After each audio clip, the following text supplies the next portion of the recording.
Greg Ellis, and welcome to Redskin Review. This is our fourth installment for the 2012 football season. It's being taped on Wednesday, September 12th. And in this show, we'll look back at the Redskins' 35-7 loss to Lakota West in Week 3. And we'll look ahead to this week's Week 4 game against Walnut Hills at Walnut Hills. With me, as always, Dan Albers, Coach Giesting. Guys, welcome. Thanks. Coach, I've been on these games for 22 years. I don't remember. Maybe it happened, I just can't remember, where we started a game, got a couple plays in, and then we had to shut it down. Has this happened before? I don't recall it ever happening. We had one in 06 with West Carrollton that at halftime it got really bad and they ended up calling the game off. The game wasn't close and so forth. I remember that. We didn't have to come back and finish it the next day. But I don't recall. I mean, we've had a delay before, but never where we had to come back the next day. We waited for, I guess, till about 8:30, and finally it was, we looked at the radar and it was just going to move straight across us. We thought, well, we'll be here till 3 in the morning. And so at that time then we decided to cancel the JV game and reschedule for 6 o'clock the next night. That leads to my next question. You did cancel the JV games? Yeah. Did they play it later on the week? Or? No, we didn't. We didn't play it because we figured playing on Saturday, if we would have tried to play it on Monday, then those kids couldn't have practiced on Tuesday. We just don't have enough guys. Lakota West could have done it, but we didn't have enough guys to try to do that kind of thing. That was you get the kickoff in and you get the 2 plays. The thing is, it never really rained. It was just a lightning show. Right. You had to come back and do it again Saturday at 6 o'clock. How did that affect preparations? I mean, just take us through that. Well, what we did was come up with a quick agenda for the next day, whereas the kids came in at 9 o'clock, and basically it was to make sure they got out of bed so they got something to eat, and they didn't sleep till noon. So we had them we watched a little film for about a half hour, and then we sent them home. And the freshman game was at noon that day. They ended up playing, and the kids came back at about 3 o'clock, and hopefully they ate again. So they got 2 meals in them before we left, and then we loaded up about 3:30 and got on the road. So we just kind of backed everything up that way. It wasn't a big deal really once they got there, and it was the same routine time-wise and everything else. And freshmen played real well. They had a good game. It was they got beat 27-6, but with like 8 minutes to go, it was 13-6. Wow. And we were on the 10-yard line and didn't score. So I thought, or it was 12-6. I thought, well, we're going to score, kick the extra point, and win 13-12. And we turned it over, and then we were tired. They had 2 long runs. So, but they played really hard. They're doing a good job. One of the things that struck me and Dan, we did those 3 plays the Friday night, was not only the size of the players, but just the pure numbers of players that they had on that field. Yeah. It's something that Division II teams don't often go up against. No, well, Lakota's got 1,800 kids, in their top. Or 2,400 kids, I think, in their top 3 grades. So they're much, much bigger than us. And they have some great players. They had a lot of size and speed. And it's hard for us to match up with a team like that. When we had our 08, 09 teams, we had some talented players, too, with Norwell and Mans and Bornhauser and Slater and those guys. And we had even some other guys really good, Kevin Kripe and stuff. But we couldn't match up with those guys year in and year out. Right. But, it's a 2-year contract, and this was the last year of it. And we're not playing them next year. We're going to jump back and play Harrison again. School our size. It's just, and since we're going to be Division II now with the 7 divisions coming in, we don't need to play the GMC as much. Every now and then we'll play them, sure, but it's hard because you don't know what you're getting. That's a tough league, the GMC. It's a battle-tested league, and even though Sycamore's not a whole lot bigger than us, they're still bigger than us, and it makes it tough. I'll tell you what, when I heard that it was 7-0 at halftime, I thought, well, good grief, you had to be happy with that. The defense must have taken some strides compared to what they did against Withrow. I thought so. We did a really nice job against the run in the first half, and we had no field position. I think we punted 5 times in the first half, and we made them punt 3 times. So the ball was always at our end. It was a short field, and finally that caught up to us, and they ended up scoring. But defensively we played hard and did a lot of good things, but I was worried at halftime. As much as we'd been on the field, I think it was 40-some plays possibly, we were going to wear down, and unfortunately that was the case. Of course, when they run the opening kickoff for the second half back, that's a backbreaker as well. You know, and offensively we just couldn't seem to get in sync. What was it like at halftime? You went in there and you're right in that game. You're down by 7 points. It had to be a pretty good feeling in the locker room at halftime. Yeah, I mean, we were optimistic. We felt like we had a chance. You know, we wanted to go out and play good defense, get a stop early, and like I said, they ran the kickoff back. You know, there's obvious hold that wasn't called, but you know, we still have to tackle guys. On the kickoff? Oh yeah, I just grabbed a guy, but you know, we've got to be able to still tackle guys and stay in our lanes, and so that gave them a lot of momentum, and then we couldn't get anything going offensively until later on. You know, and defensively, I think we had 3 turnovers as well. We had an interception and a couple fumble recoveries, and there were 2 other balls on the ground we almost got. So we were opportunistic. We tried to put ourselves in a good spot, but we couldn't control the football enough on offense to really get any field position, even though we won the time of possession. I saw it on the website. Yeah, we had the ball more, but a lot of that was later on, and you know, we had again another big special teams breakdown, which, you know, we're working on that, and the coaches are working on it. But you know, when you got a young team, and you know, we can't kick it in the end zone like other people, it makes it tough. You guys, obviously, we said you played much better defensively. Is that just the young kids grasping on to what's going on and what they're doing, or did you make some changes? We didn't really make a lot of changes. We've been kind of doing the same stuff, and I think that's maybe paying off. Is they're comfortable? They are more comfortable, the young kids that we have playing.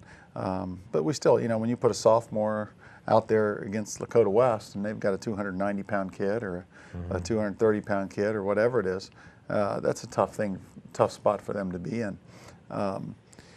I think, you know, personnel-wise, we moved some guys around, and they're starting to get a little more comfortable with where we moved them, and we've settled in a little bit that way. But you know, I think the big thing is we're just getting more comfortable with it, and we're playing hard. I mean, our effort's really good. I don't have any problem with our effort, and I think the last 2 games, the Withrow game and the West game, we've played really hard. Now, it doesn't translate into shutting people down. They've scored points on us.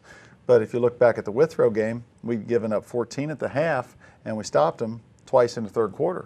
I think we stopped them the first maybe 2 times they had it in the third quarter. Yeah. You know, so we were playing well, but that didn't translate when we had the ball on the 12-yard line and didn't get any points. So our whole team has to play together and play well as a unit, and we really just haven't been able to do that for 4 quarters yet. We had a special scout there. Obviously, Denise White was there, and Okay. we weren't there, so she kind of was telling me some players that she thought played well on defense, and Henderlight was one she thought had played well, and then Wergers. Yeah, Jacob Wergers ended up being the defensive player.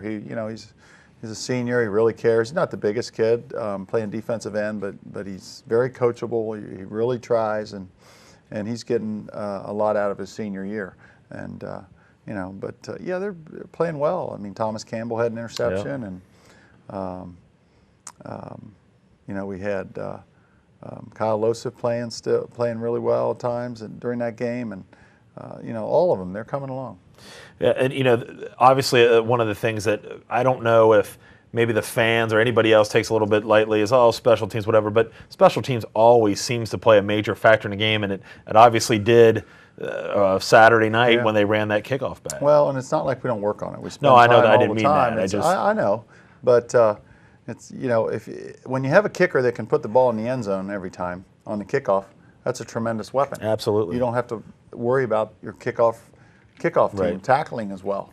You know, you still work on it. When you know that you have a good punting game, and we've got a freshman punter, and he does a good job. We had Kevin punting the other night. Kevin's got a strong leg, but he's still learning how to punt, and it's just harder to get consistent at what you want to do with those kind of things. You know, in our return team, we had a sophomore returning the ball, and they're kicking it right to the inside the 5 every time. So it's, you know, you got to hold your blocks longer and everything else. So a lot of it just goes back to we have young kickers, and we're just going to keep working on it. Offensively, you had your offensive line played pretty well against Withrow. Obviously, we weren't there. Did they play well again on the offensive line? We struggled a little bit. I mean, their size bothered us. They had a 290-pound kid, and we had Matt Sparling in there playing guard. And Matt's about 185 pounds, maybe. Yeah. If he's eating. So he's given up 100 pounds. Right. But he really battled, and so for his efforts, we made him the offensive player of the game.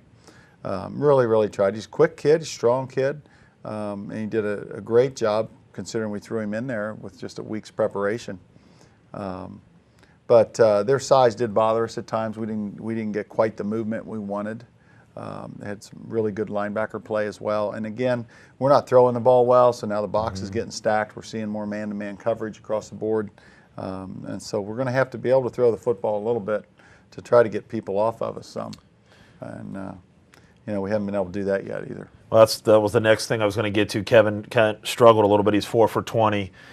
Is that just a mixture of things? Is it the protection? Is it guys not getting open? Is it in Kevin's head? Is it just all those things mixed together, you think? It's a combination. He doesn't have the experience yet, but he's, our receivers have to run the right routes. Right. And we've had some mental busts at the receiver position that we've worked really hard on to try to fix.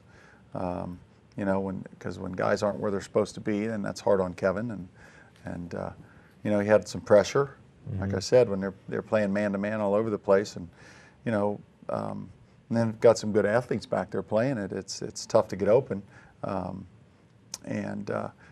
offensive line can only block so long. So Right. it's a combination of things. And again, we're trying to come up with some ways to simplify some things and get the kids more comfortable so that we can be more successful. One of the things he's doing really well is running the football. I think he had 117 yards rushing, and then Kamel Bradley, I believe, had 76, but it was a tough go for him, I think, because he had 20-something carries, I believe. About 20 carries, a little over 20 carries. Yeah, I mean, we still had 200 yards on the ground, which isn't bad. We're going to have to get probably 250 plus to really be successful on the ground, and then maybe throw for another 100 if we're, which would be 350, which would be really good for us.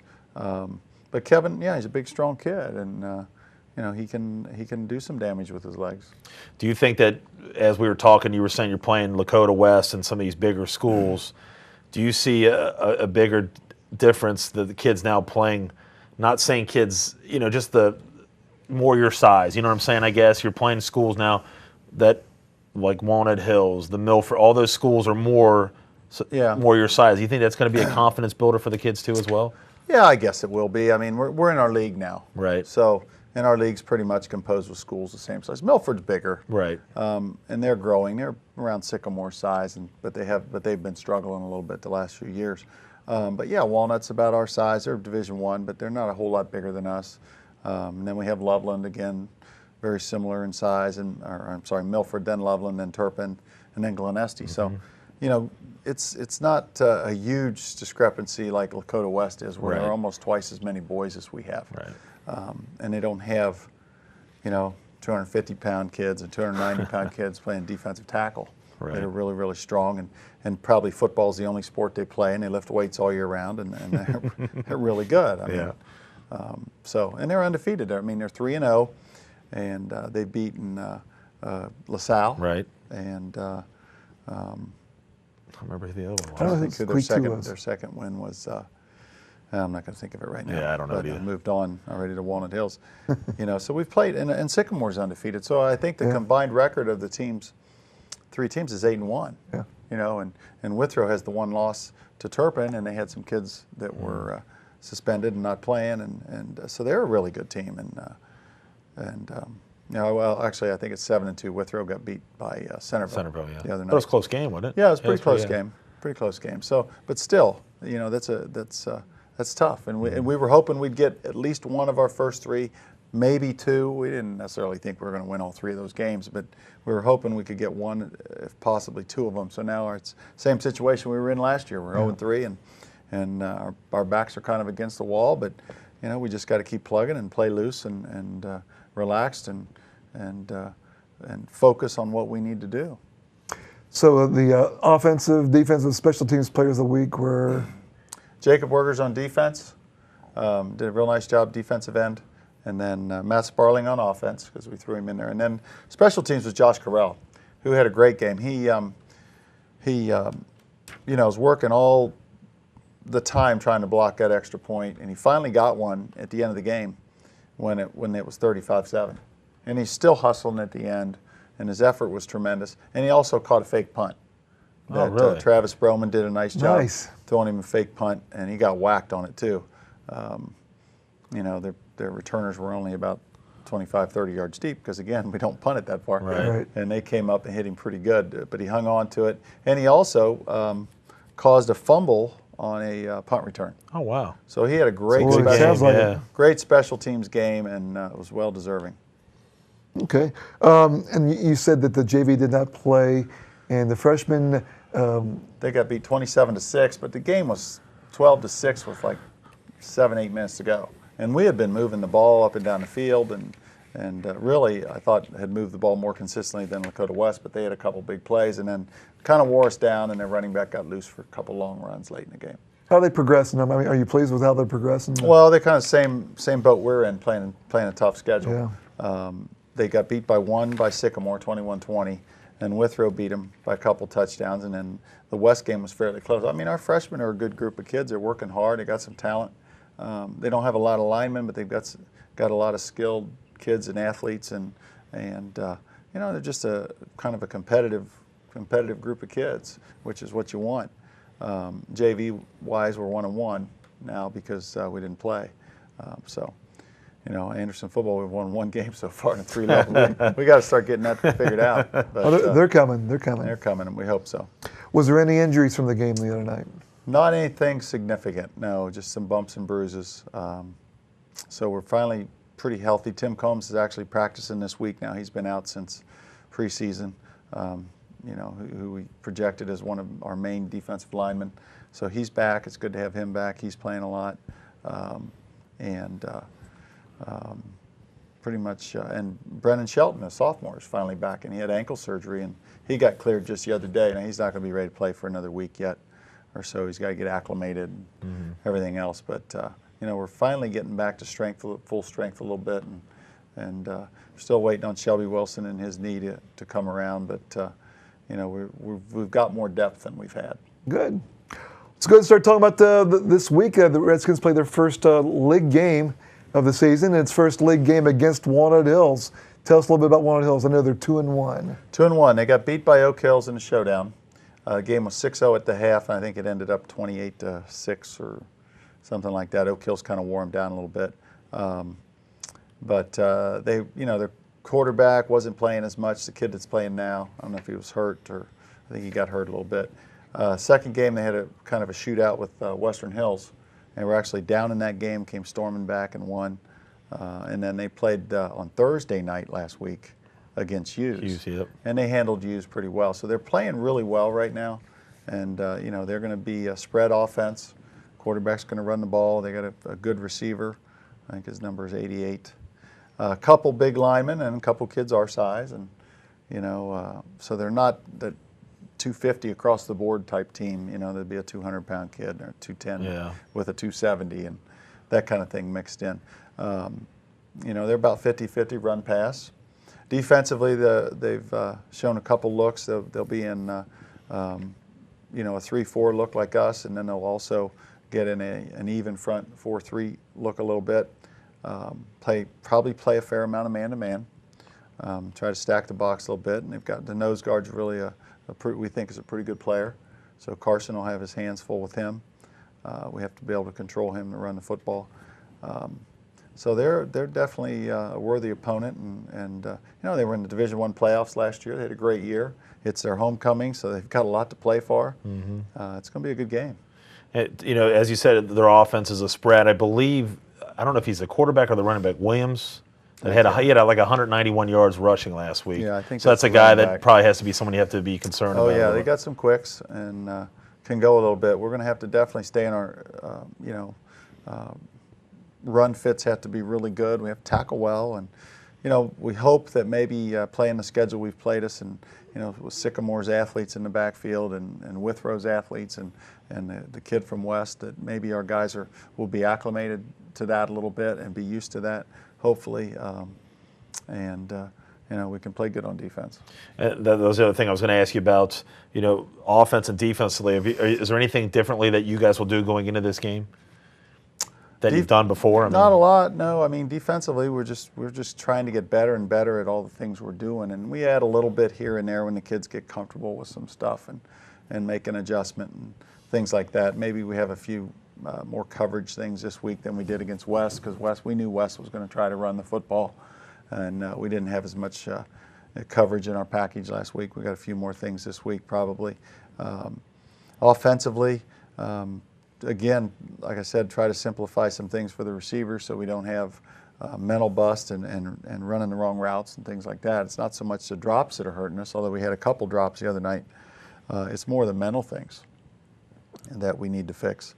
And some of that's inexperience, and some of it is a lack of concentration that we have to keep working on.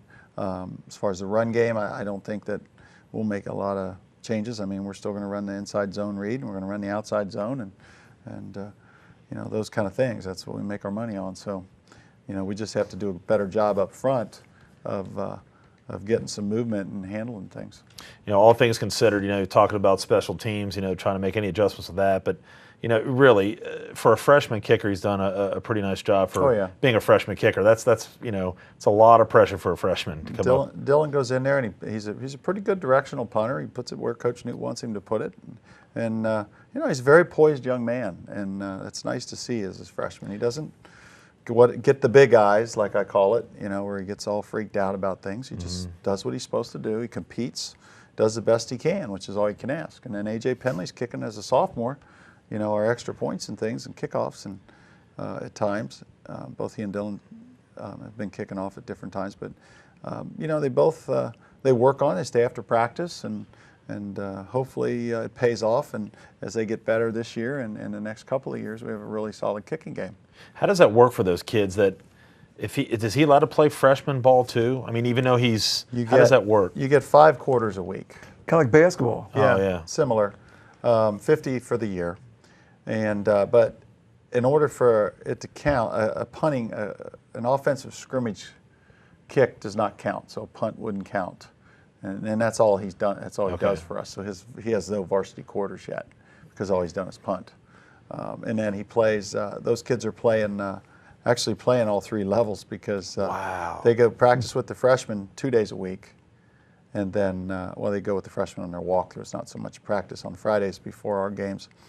And then they'll play 2 quarters of freshman and 1 quarter of JV, so they're getting 3 quarters in. The other one will play the 3 quarters of JV. Wow, man, that's got to be. They're both, Connor and Dylan have just been a real pleasant surprise, and the way they've handled that schedule. But again, we had to do that because we lost a couple quarterbacks in the program that decided they didn't want to play, and so we don't have any quarterbacks, and our other one, Jacob Bowman's a senior, so he can't play JV, and we have Kevin as a junior, so. They do a really nice job, and they're good leaders, and both of them throw a really nice ball too. So I think they have a bright future. Obviously, the keys of the game, obviously, that we talk about all the time, is probably going to be turnovers and not letting it up on special teams. We have to be able to we can't give them any explosive plays and easy scores. We have to be able to get the ball back for our offense, and try to keep their point total down in the low 20s, I think. Hopefully, which we've struggled with because we've gotten tired. But like I said, with some of our injuries getting better and our depth has improved, hopefully we can get past that. The weather's not as hot as it's been. At least the Withrow game was ridiculous. The Sycamore game was warm. But and then offensively, we got to move the ball. We can't go 3 and out and struggle rushing the football and have just a lost quarter where we don't do anything, and then come out gangbusters the next quarter and do a lot of things. So. We've got to be consistent on offense. We've got to be able to throw the ball enough to keep people honest and keep them off our running game. We're going to talk a little bit now about the Alumni Association. It's obviously going pretty well. We're starting to get momentum with that, and I appreciate everything that everybody's done and trying to get that database up a little bit. But it's really, I think I was a little more over. I wanted it to happen a lot faster than it was, but I think it's gone on a pace right now where I think it's just going to keep developing each year. I think so, and I think we had for the Withrow game, we honored the 07 team and the 92 team, and weren't as many guys maybe show up as we thought were going to be there. There are that RSVP'd, but still it was a nice crowd, good turnout, and it was great to honor those guys, and they appreciated it, and I just got to see a pretty exciting football game. Absolutely. Up and down the field. I feel like offense, I guess, but we just want that to continue to grow, and want those guys to know they're welcome, and we appreciate their involvement and all that. Yeah, and it really is neat. So if you have any questions about that, you can talk to Coach Giesting, myself, or John Raymond. You can sign up. We love to hear from you guys during the games too. So if you want to email us, that'd be great too. So really turning out to be a really nice thing. Yeah. Good. Let's go ahead and wrap it up. Again, we are planning to do the game at Walnut Hills. We've never done a game from Walnut Hills. I don't remember. 2005. Did we ever play at Walnut Hills? Yeah, we played there years ago, but now they got brand new fields. So I don't know what their press box situation is or anything, but they've got some beautiful facilities. Yeah, I talked to the AD, and he said that the press box would be too jammed up, but he's going to put us in a classroom, like a principal's looking out. So we're going to be actually in a room. So hopefully it's going to work out for us. So all right. That might be good so people can hear us screaming and right. bad calls and things like that. Yeah. But if we do the game, regardless, as you may know, we do the games live on USBNsports.com. So if you can't make it to a game, or you have a parent or an alumni, a sister or brother out of town that can't make the games, just tell them to tune in and listen to us, and they can keep up with us live, and drop us an email, let us know how we sound, and let us know that you're following the Anderson program. It's really, we say it every week, but it's really cool to get those emails. Yep. So let's thank the folks who make this broadcast possible and all the games. Of course, the good folks here at Anderson Community Television. And thanks to producer, sideline reporter John Raymond in the booth in there. Thank him for that.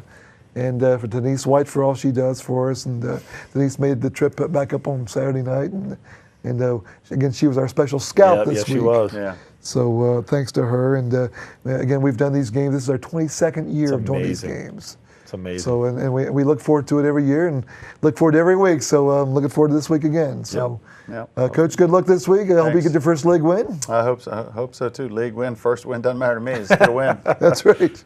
So for Dan Albers and Jeff Giesting, I'm Greg Ellis. Thanks for joining us on Redskin Review.